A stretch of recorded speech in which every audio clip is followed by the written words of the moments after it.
Story number 1. The Whispering Walls. The year was 2001, and I, Emily, was driving along the winding roads of a secluded suburb in the United States.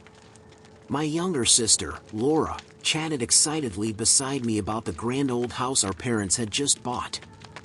Though she was only 2 years younger than my 27, she had always possessed a childlike enthusiasm. I heard it as secret passages. Think of the adventures, she giggled. The house loomed up ahead, casting a long shadow over the lawn. Its tall spires and detailed stone carvings stood testament to its rich history.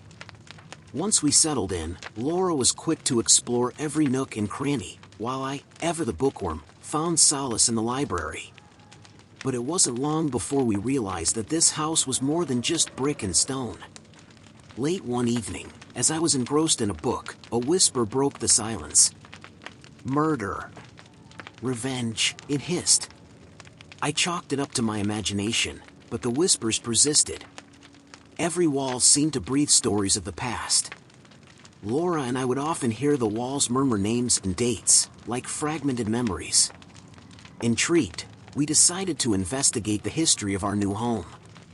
We invited 2 professionals, Mark, a historian with a passion for old estates, and Lisa, a paranormal investigator, to help us unravel the mysteries within.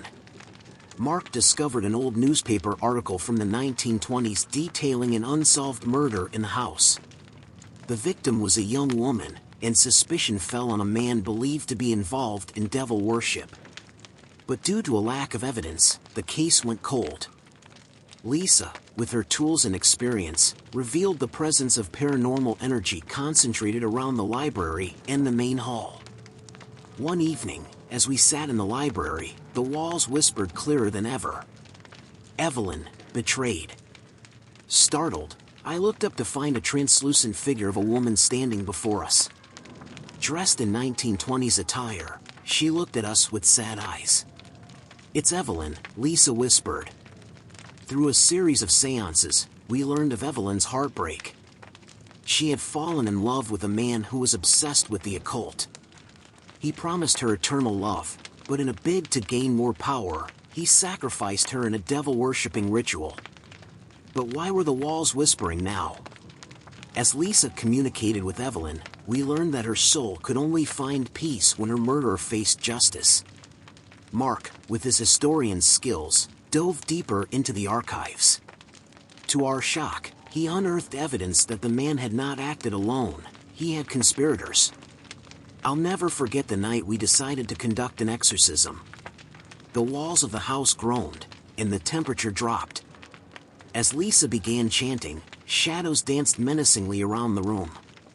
Laura clung to me, terrified. It felt as though the very walls were alive, watching our every move. After hours of intense ritual, there was a deafening scream, and a gust of wind blew out every candle. When we relit them, the room felt different, lighter. Evelyn appeared one last time. Her smile was radiant. "Thank you," she mouthed, before fading away. After that night, the whispers ceased. We had given Evelyn the justice she longed for, and in doing so, had rid our home of the dark energy that plagued it. Years have passed, but every Halloween, I think back to that year, to the secrets we uncovered and the ghostly tales we lived. Our grand old house might be silent now, but its walls will forever echo the memories of that fateful year in 2001. Story number 2. The Lonely Lighthouse. The stormy coastal nights of 2002 in a remote suburb of the United States are etched vividly in my memories. I, Alex, was 28 at the time and had taken up a position as a lighthouse keeper, seeking solitude and escape from my chaotic life. The lighthouse, perched high on a cliff, had breathtaking views of the relentless ocean. My closest companions were my dog, Max, and the monthly visits from Jenna, who delivered supplies. Her warm smile always brought a brief respite from the isolation. One tempestuous night, as the rain lashed against the windows, I noticed a figure standing precariously on the edge of the cliffs. It was a woman in a white dress, her hair billowing in the gale. She seemed to be beckoning me. I ran down, but by the time I reached the spot, she had vanished. I confided in Jenna about the mysterious woman, and she introduced me to her friend, Daniel, a historian, and Elise, a paranormal investigator. Jenna had remembered whispers about a tragic incident involving a woman named Clara, the wife of a previous lighthouse keeper. Daniel found old journals from the lighthouse's previous keepers. Among them was a heart-wrenching account of Clara's life. Depressed and lonely, she had tragically taken her life by the cliffs during a storm. Elise, with her expertise, soon realized the intensity of the paranormal activities surrounding the lighthouse. She suspected Clara's restless spirit was trying to lure me to the same desolate end she had met. One evening, as another storm raged, Elise set up her equipment in an attempt to communicate with Clara. As the night deepened, Clara's apparition became more frequent and aggressive. She would appear suddenly, whispering hauntingly, "Join me." Determined to confront this entity, we conducted a seance. Clara's spirit came through, revealing a horrifying tale. She spoke of a devil-worshipping group who had used the isolation of the lighthouse for their dark rituals. She had accidentally discovered their deeds, leading to her intense despair and eventual suicide. As Elise tried to help Clara find peace, the atmosphere grew even more sinister. The lighthouse trembled, and chilling winds whipped through, extinguishing our candles. We heard distant chants of the cult, long since dead, but whose dark energy lingered, bound to Clara's restless spirit. In a final confrontation, Elise and Jenna combined their efforts to exorcise not only Clara's tormented soul but also the malevolent spirits of the devil worshippers. The process was harrowing. We were surrounded by ghostly figures, shadows of their former selves, screaming in rage and torment. Finally, as dawn broke, a serene silence enveloped the lighthouse. Clara appeared one last time, no longer in her haunting white dress but radiant, free from her chains. She smiled at us and mouthed a silent thank you before disappearing. The memories of that stormy year never left me. Though the lighthouse stood sentinel, guarding against the dangers of the sea, it was we who had guarded it against the dangers of its past. Every Halloween, as the winds howl, I light a candle in memory of Clara, and of that terrifying year of 2002. Story number 3. Echoes of Elm Street. The haunting memory of Elm Street in 2003 remains fresh in my mind. I, Oliver, had moved to the suburbs just a few months prior. My friend, Sophie, and I, both in our mid-20s, were fascinated by local legends. And no story was more intriguing than the abandoned house on Elm Street. The legend stated that every Halloween, the dilapidated house came alive with the glow of candlelight and sounds of a roaring 1920s party. Curiosity piqued, Sophie and I resolved to investigate. We enlisted the help of Leo, a sound technician, Mia, an urban explorer, and Ethan, a medium, to aid in our exploration. As October 31st approached, we set up cameras and sound equipment. At the stroke of midnight, as promised, the house awoke. Through its shattered windows, we could see silhouettes of dancing couples, and the sounds of jazz filled the air. We ventured inside, and the scene was surreal. It was as if we'd stepped back into the 1920s. Ghostly couples waltzed through the ballroom, and a spectral band played tirelessly. While Mia and Leo were busy documenting the phenomena, Ethan communicated with the spirits, hoping to understand the origin of this annual occurrence. He connected with a spirit named Lucille, who revealed the grim tale. The house had once been the site of a grand party in the 1920s, where a devil-worshipping cult had poisoned the attendees as a sacrifice to gain dark powers. As a result, their souls were trapped, forever reliving that fateful night. As Ethan delved deeper, the atmosphere changed. The ghostly partygoers turned their attention to us, their eyes hollow and filled with pain. Whispered warnings filled the air, "Leave, before it's too late." The true horror unfolded when a group of menacing spirits, dressed in dark robes, emerged. These were the members of the devil-worshipping cult. Their leader, identifiable by the ornate amulet around his neck, set his sights on Mia. She froze, unable to move or scream. It was clear to us, anyone who entered the house on Halloween would be claimed by the cult. In a desperate bid to save Mia and ourselves, Sophie, using her knowledge of ancient rituals, began reciting an exorcism chant. As she chanted, Ethan joined in, using his medium abilities to amplify the power of the exorcism. The house shook violently. The ghostly partygoers, freed from their chains, began to fade away with thankful nods. However, the cultists fought back, their screams of rage echoing throughout. The battle of wills between Sophie, Ethan, and the cultists was intense. The walls bled, and shadows twisted into grotesque shapes. As dawn approached, the house's cacophony reached a deafening climax before plunging into silence. The cultists had been banished, and Mia was safe. We left Elm Street, vowing never to return. The memories of that night still send shivers down my spine. Though we had saved countless souls from their endless dance, the horrors of the house would haunt us forever.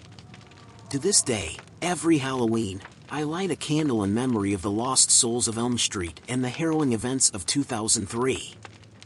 Story number 4. The Cursed Carousel. That's the year I'll never forget. The chilling memories of the abandoned theme park on the outskirts of a quiet U.S. suburb haunt me even now. My name is Adam, and with my friend Grace, we embarked on a paranormal investigation that would change our lives forever. The park, shut down for decades, had an eerie reputation. At its center stood the Cursed Carousel, which, as legends told, began spinning every night, filled with ghostly children laughing and waving, their faces pale and eyes hollow. Many had tried to halt its midnight spins, but they were never seen again. We teamed up with Zoe, a tech-savvy journalist, and Derek, a folklore expert, to delve deeper into the mysteries of the carousel. Equipped with cameras and recording devices, we camped out one night, watching from a distance as the carousel slowly began its haunting dance. Zoe, intrigued, flew a drone over the spinning carousel, capturing the spectral figures of children riding it. Derek began sifting through old newspapers, uncovering a ghastly tale from the 1920s. A sinister group, masked as theme park workers, had performed devil-worshipping rituals, using the children as sacrifices. Their souls, forever trapped, were bound to the carousel, reliving their final moments. Our mission became clear: we needed to free the trapped souls and put an end to the sinister cycle. Derek suggested an ancient ritual that could release the spirits, but it had to be performed on the carousel itself. As midnight approached, Grace and I cautiously approached the carousel, placing protective talismans at its base. But as we started the ritual, the atmosphere grew dense, and an oppressive force bore down on us. The children's laughter grew louder, more distorted, and menacing figures began to materialize. From the shadows emerged the ghostly remnants of the cult, their eyes fixated on us, angry and defensive. They circled the carousel, chanting in a language I didn't recognize. The ground shook, and the wind picked up, whipping around us in a frenzied dance. Grace and I continued chanting, trying to drown out the cult's counterchants. Zoe, from her distance, tried to interfere by playing recordings of exorcism chants at full volume. The cacophony was deafening. Suddenly, the lead cultist lunged at Derek, who was guarding our escape route. Thinking quickly, Derek brandished a talisman, driving the entity back. The cultists grew more frantic, sensing their grip on the trapped souls was slipping. With one final, powerful chant, Grace and I released a surge of energy. The carousel started spinning faster, blurring in a whirl of colors and lights. The ghostly children began to fade, their smiles now genuine, filled with gratitude.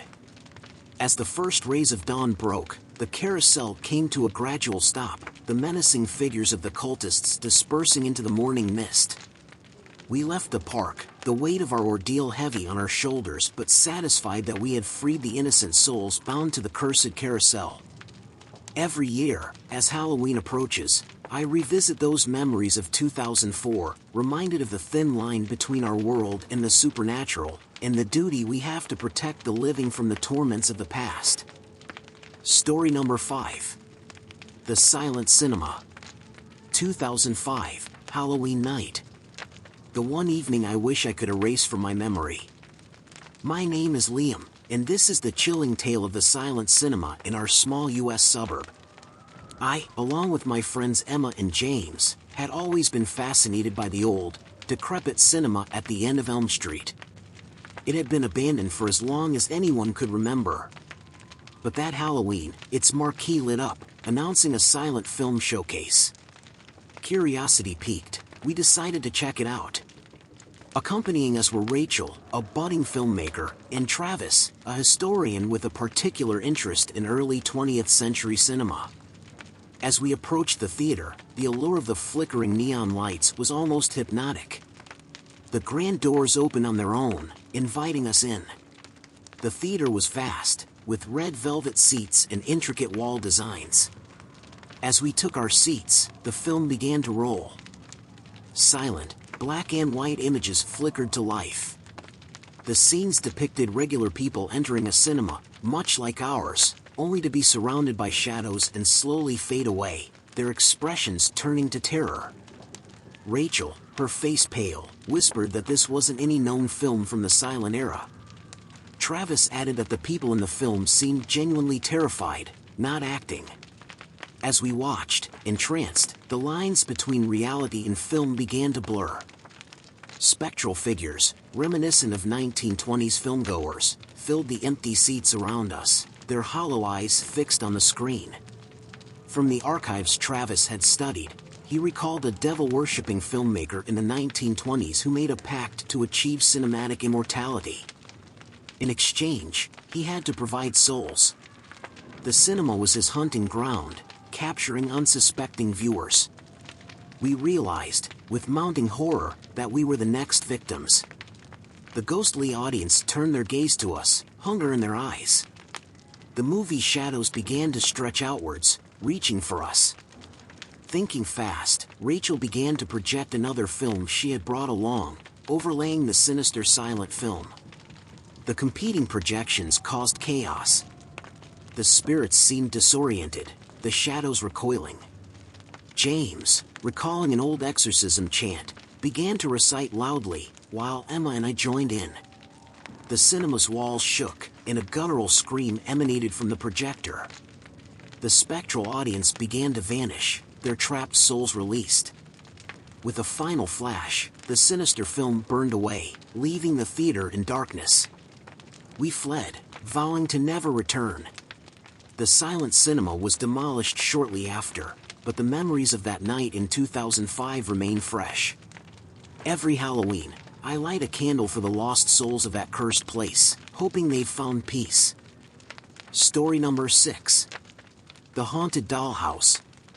In 2006, I was living in a picturesque suburb, surrounded by white picket fences and families that knew each other's names. That's when Lily, my little sister, received a peculiar birthday gift. My name is Clara, and this is the haunting tale of the dollhouse that turned our lives upside down. Lily's gift was an intricate vintage dollhouse, eerily identical to our own home. It came from a distant relative, Aunt Agatha, whom none of us had ever met.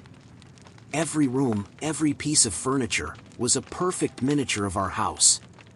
But what made it unsettling were the tiny figures that resembled our family. At first, Lily adored it, often playing out family scenes. But soon, she claimed they moved on their own. She'd recount bizarre tales, the tiny figures enacting strange rituals, or the miniature version of me standing by a window, staring blankly outside. I dismissed it as her vivid imagination until one evening when I found myself inexplicably drawn to the same window in our actual home. It felt as if some force was controlling my actions. The events in the dollhouse began manifesting in reality. Our parents didn't believe us until one evening, when the miniature dining room showcased a grand feast with shadowy figures seated, and our actual home was suddenly filled with the murmurs of an unseen gathering. Desperate, I confided in my college friends, Ethan, a paranormal enthusiast, Mia, a psychology major, and David, who hailed from a family of mediums. They decided to stay over, hoping to witness the phenomenon themselves. That night, as the dollhouse living room displayed a dark ritual, with the tiny figures chanting around a pentagram, we felt a chilling wind sweep through our actual living room. Shadows danced on the walls, and ethereal voices whispered in tongues. David, sensing a powerful entity, began communicating, trying to ascertain its purpose. It revealed itself as a spirit bound by Aunt Agatha, a notorious witch who trapped souls within objects. The dollhouse was her masterpiece, allowing her to manipulate reality. With Mia's knowledge of psychological triggers, Ethan's understanding of the paranormal, and David's medium skills, we devised a plan. We would recreate a scene in the dollhouse, luring the spirit into a trap. Using an old exorcism ritual, we surrounded the dollhouse with salt and sacred symbols. Mia and Ethan enacted a scene, while David began chanting, drawing the spirit's attention. As the entity entered the dollhouse, I, using a silver knife, locked it within by breaking the connection between the dollhouse and our home. The eerie manifestations stopped, and peace returned. We stored the dollhouse in a protected vault, ensuring it could harm no one else. Even today, when I pass by a toy store or see a dollhouse, the haunting memories of 2006 flood back.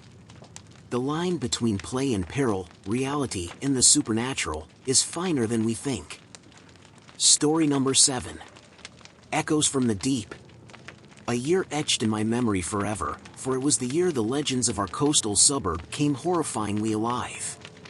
My name is Alex, and I remember the night the vengeful spirits rose from the deep. I'd grown up listening to tales of the cursed ship, the Marianne, which had sunk centuries ago on Halloween night. Rumors whispered that it was no accident but a vile betrayal by some town elders. Every Halloween, some claimed to see a ghostly ship in the distance, but few took it seriously. That year, I and my close friend, Sophie, decided to host a beach bonfire party on Halloween. We were joined by Mark, an archaeologist keen on exploring local lore, and Luna, a marine biologist intrigued by the Marianne legend. As night fell and the full moon illuminated the waters, a chilling wind swept the beach. To our horror, an ethereal ship with tattered sails emerged from the depths. Ghostly figures, the ship's crew, disembarked, their hollow eyes set with purpose. Sophie, a direct descendant of one of the town's founding families, became the target of their ire. The ghostly crew murmured about betrayal and revenge. Luna, drawing from her knowledge of marine myths, whispered that these spirits sought to claim the lives of descendants as penance for their betrayal. As the specters drew closer, Mark recalled an ancient exorcism ritual he'd read about, specific to sea spirits. It involved a mix of salt water and fire. As Luna and Mark quickly devised a makeshift saltwater flamethrower using our bonfire and the sea, Sophie and I chanted verses Mark remembered. As flames met the advancing spirits, they emitted anguished screams. The air grew thick with tension, and the very ground trembled. But with our combined efforts, one by one, the spirits retreated, their curses echoing in the wind. As dawn approached, the Marianne faded into the horizon. The next day, our tale was met with skepticism until Mark and Luna, with their professional backgrounds, presented findings of artifacts from the beach, remnants from the Marianne. The town was forced to confront its dark past, and a memorial was erected in memory of the betrayed crew. It's been years since that harrowing night in 2007, but every Halloween, as I listen to the waves crashing, I can't shake off the feeling of being watched. The sea holds many secrets, and some, as I learned, are best left undisturbed. Story number 8. The Ghostly Gardener. 2008, a year of grief and unsettling revelations. My name is Eliza, and I was the widow who stumbled upon a tragic tale of unspoken love and sinister deeds. My late husband, Tom, and I lived in a serene suburb, with a garden that was our shared passion. After his untimely death, the garden became my refuge. But soon, strange occurrences began. Every night, I noticed fresh blooms, plants pruned, and the fragrance of flowers intensified. One moonlit night, curiosity led me to the window. To my shock, a ghostly figure was tending to the roses. Though startled, I felt an inexplicable connection to this spectral gardener. Over subsequent nights, our silent interactions grew, and through fragmented memories he shared, I understood he was Jacob, a young man from the neighborhood. My friends, Maya, an investigative journalist, and Leo, a paranormal enthusiast, were intrigued by my tale. Determined to uncover Jacob's story, they delved deep. Assisting them were Caroline, a historian, and Derek, a psychic medium. As the investigation progressed, the tale that unfolded was heartbreaking. Jacob had secretly loved me but never mustered the courage to confess. His journal, found by Maya, spoke volumes of his silent adoration. However, his entries also hinted at fearing someone who discovered his secret. Derek, using his abilities, communicated with Jacob, revealing a more sinister plot. Jacob had been poisoned by an envious individual who couldn't bear the thought of him being close to me. As Halloween approached, the garden's energy intensified. Jacob's spirit grew restless, seeking justice. With Derek's guidance, we conducted an exorcism on Halloween night, not to banish Jacob but to confront the malevolent spirit responsible for his death. As chance filled the air, a dark shadow emerged, confessing to the crime. It was none other than Tom's brother, who had silently desired me and eliminated anyone he thought stood in his way. With the truth unveiled, Jacob's spirit found peace, and the dark entity was banished. Maya's article on our ordeal made headlines, and the suburb was never the same.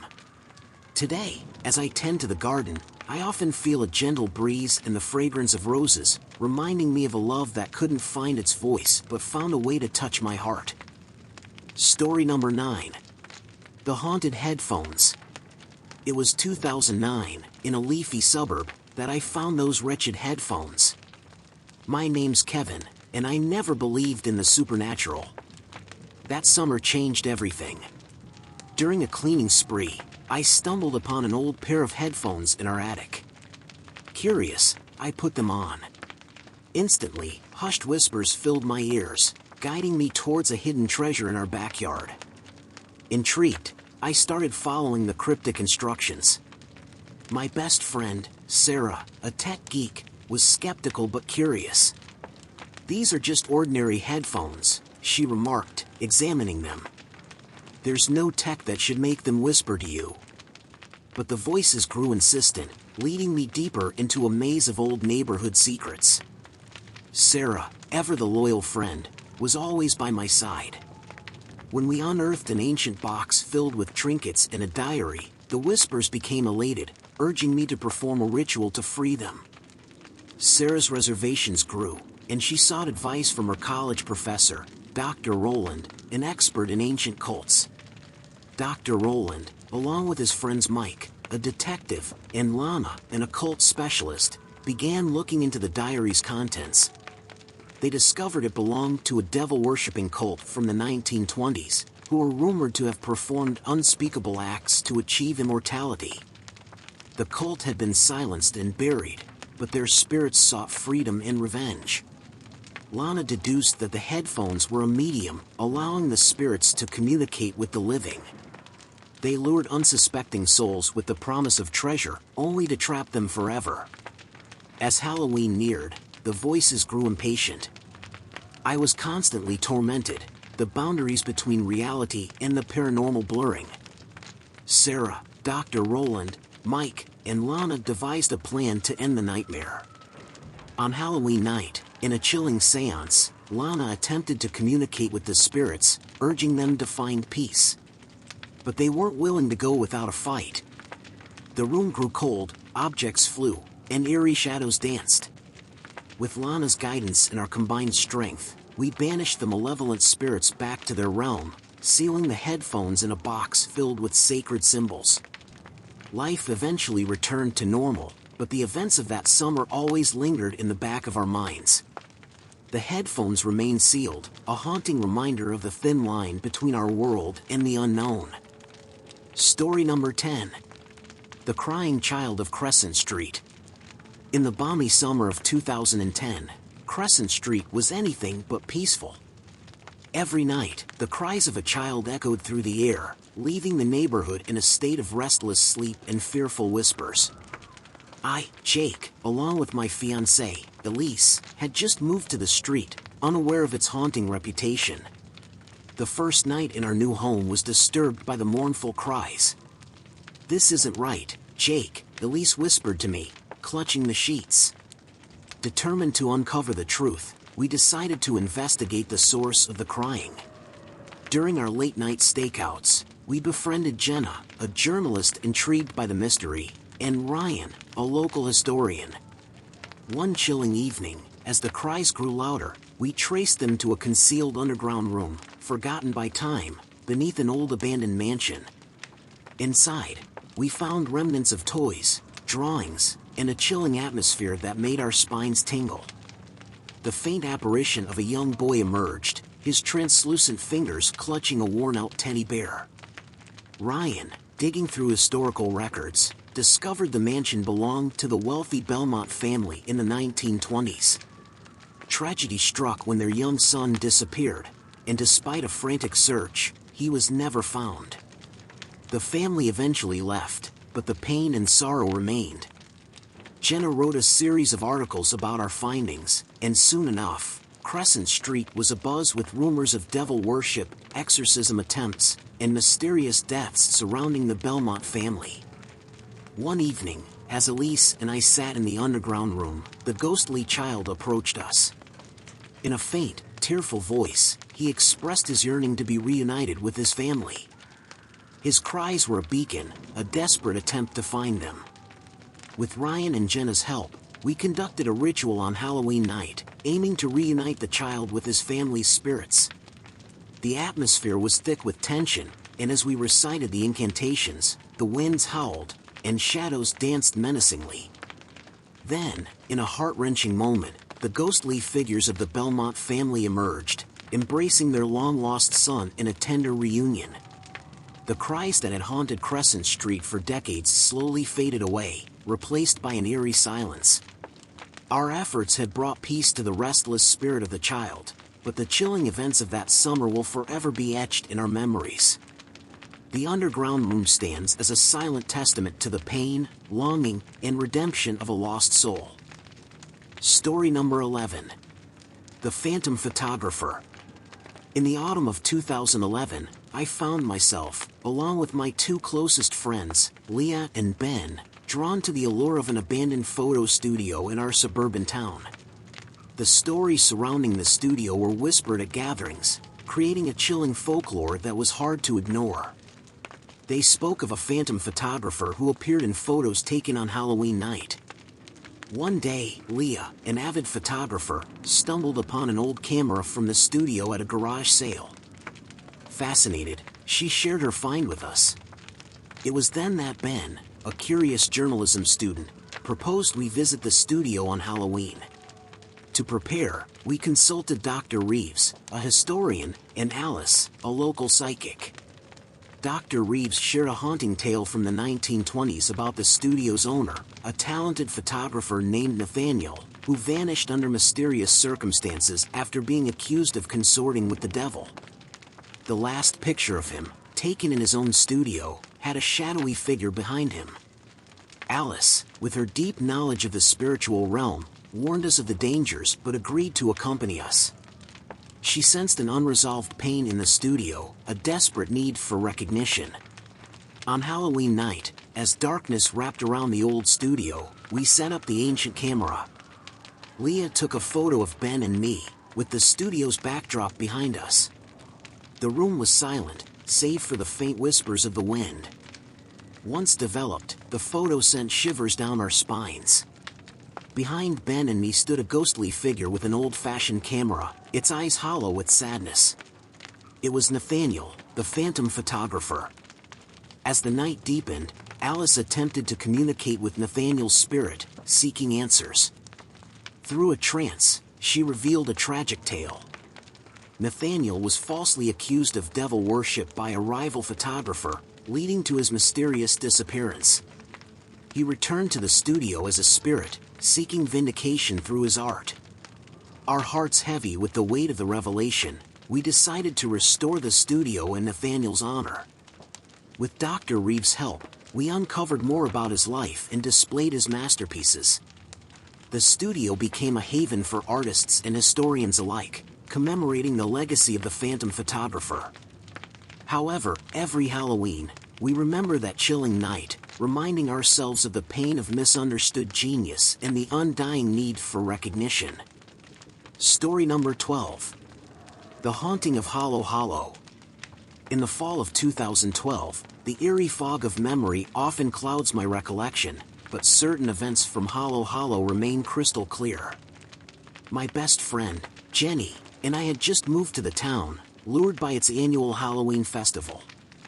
Neither of us expected the terrifying turn our lives would take. Jenny, an actress, was cast in the town's famous play about the curse of a vindictive witch named Morgana. As her friend and an amateur videographer, I was tasked to document the performance. While rehearsing, Jenny met Dale, a historian, who delved deep into the origins of the play, and Lila and Tom, two local residents cast alongside her. Dale shared tales of Morgana's true existence and her execution at the hands of Hollow Hollow's founders. He believed that the play was a cautionary tale, perhaps even a ritual of appeasement. As the days neared Halloween, strange incidents began. First, a prop cauldron bubbled on its own. Then, a chilling wind blew even indoors. The pinnacle of oddity was when the town's well, long dry, overflowed with a strange green liquid. Jenny grew more immersed in her character, often zoning out, whispering incantations. Concerned, I approached Lila and Tom, who admitted witnessing strange visions and hearing Morgana's voice. On Halloween night, the play took a sinister turn. As Jenny, embodying Morgana, cursed the town, a massive storm struck. The actors, instead of just playing their parts, seemed possessed, reenacting the town's dark history for real. Panicking, I remembered Dale's research. With his help, we realized that Morgana's curse was actual, and the play was a binding ritual, keeping her vengeful spirit at bay. But somehow, the ritual had been broken. Determined to end the nightmare, Lila, Tom, Dale, and I sought out Morgana's original spellbook, rumored to be buried in the town's crypt. Battling the spectral forces, we retrieved the book, using its counter-curse to free Jenny and the others. As dawn broke, Morgana's spirit, finally understanding the remorse of the town's descendants, vanished into the ether. The festival was never the same after that night. Hollow Hollow stopped performing the play, opting instead for a solemn remembrance of its history. Jenny and I left the town, forever scarred, but stronger from the experience. Every Halloween, as the chills of October envelop me, I'm reminded of the haunting of Hollow Hollow and the thin line between myth and reality. Story number 13. The Forgotten Diary. In the summer of 2013, I purchased an old home in a quaint suburb, eager to begin a new chapter with my fiancée, Claire. The house, though beautiful, held an air of melancholy. Our first discovery was a dusty old diary tucked away in the attic, bound in faded leather. Curiosity piqued, I began reading the entries. Dated from the 1920s, it belonged to a woman named Eliza. Her words painted vivid images, summer dances, love letters, and whispered secrets. However, as I delved deeper, the diary turned dark, describing strange rituals and haunting whispers. One evening, as I read about Eliza hearing footsteps on her staircase, Claire and I heard the exact same thing. An eerie coincidence, I thought. But when a cold breeze swirled around us the next day, just as described in the following entry, dread settled in. Mystified, I approached our neighbors, Mr. and Mrs. Jenkins, historians by profession. They informed us that the house was once inhabited by a woman who vanished on Halloween night, and ever since, the house had a reputation. Claire, who had been skeptical initially, changed her tune when, after reading an entry about a shattered mirror, she found the mirror in our hallway in pieces. We realized that the diary wasn't just recording events, it was predicting them. The closer we got to the last entry, dated October 31st, the more terrified we became. Desperate for answers, we consulted local records, finding references to a group involved in dark arts during Eliza's time. The diary's final entry described a ritual meant to achieve eternal life, hinting at a grim fate awaiting Eliza. As Halloween neared, Claire and I felt an oppressive presence. On that ominous night, after reading the diary's climax, our home transformed. Candles lit on their own, chanting echoed, and ghostly figures circled us. We were witnessing the ritual Eliza had written about. At the stroke of midnight, Eliza's spirit appeared, seeking freedom from the ritual that had bound her. With Mrs. Jenkins' knowledge of rituals and Mr. Jenkins' collection of antiques, we conducted a counter-ritual. The house shook, the spirits wailed, but by dawn, all was calm. The next day, the diary had vanished, leaving no trace behind. Claire and I sold the house, moving far away from the memories of that haunting summer. But every year, as Halloween approaches, I remember Eliza's diary and wonder about the thin boundary separating the past from the present. Story number 14. The Haunting of Room 313. In the winter of 2014, I found myself at the historic Charlton Hotel, covering a story for a travel magazine. The hotel, located in a sleepy suburb, boasted of lavish interiors and tales of bygone eras. However, one story overshadowed them all, the haunting of Room 313. During my stay, I befriended two other guests, Rachel, an aspiring actress with a penchant for horror stories, and Jake, a young tech entrepreneur. One evening, over dinner, our conversation was interrupted by faint whispers and soft footsteps. Rachel, eyes wide, informed us that the sounds were emanating from Room 313, a room that was always locked. Skeptical, Jake and I decided to investigate. To our astonishment, we found the door slightly ajar with an ornate invitation inside that read, "Witness what lies beyond the door."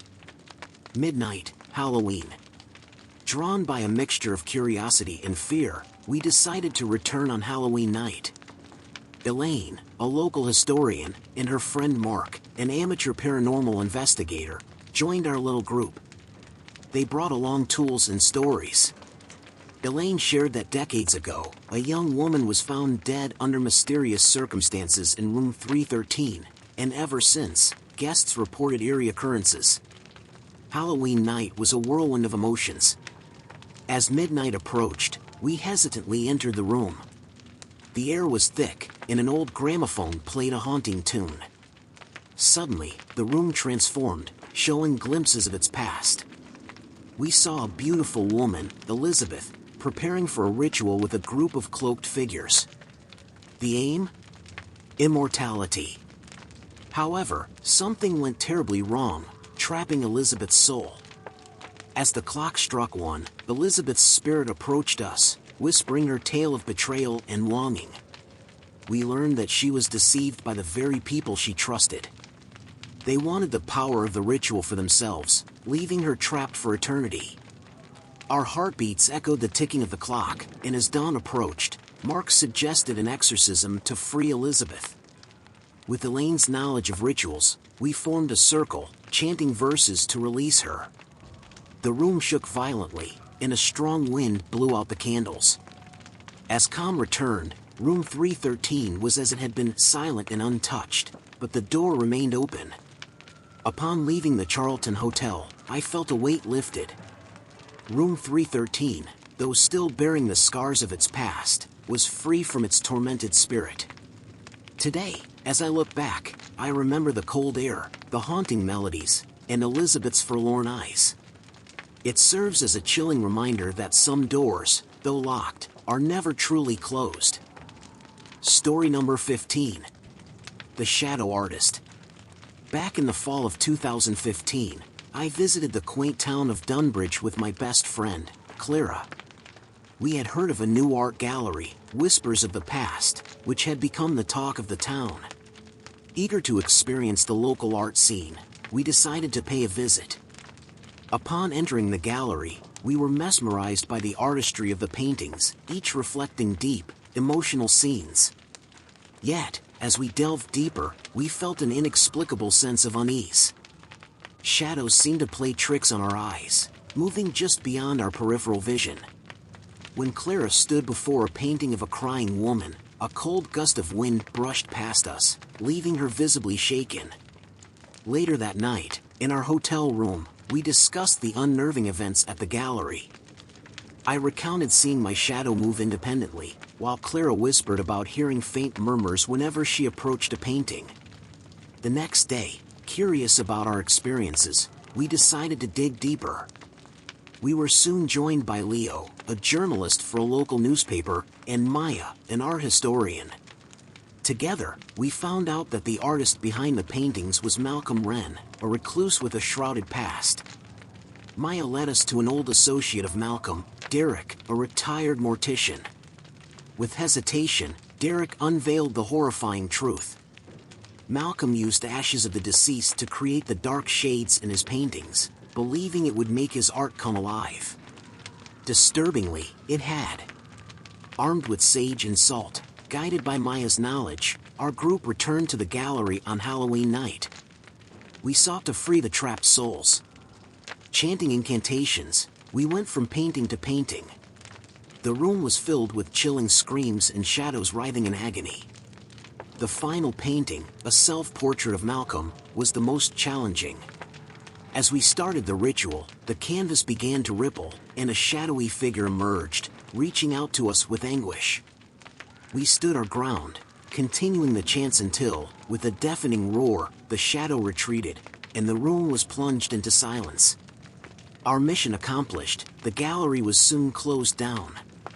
Malcolm Wren disappeared, leaving behind only whispered tales of the shadow artist. Now, years later, as I walk through Dunbridge, the memories come flooding back. I'm reminded of the souls we freed, the dark truths we uncovered, and the eternal bond formed between Clara, Leo, Maya, and me. The shadows may be gone, but their stories will forever haunt the walls of Whispers of the Past.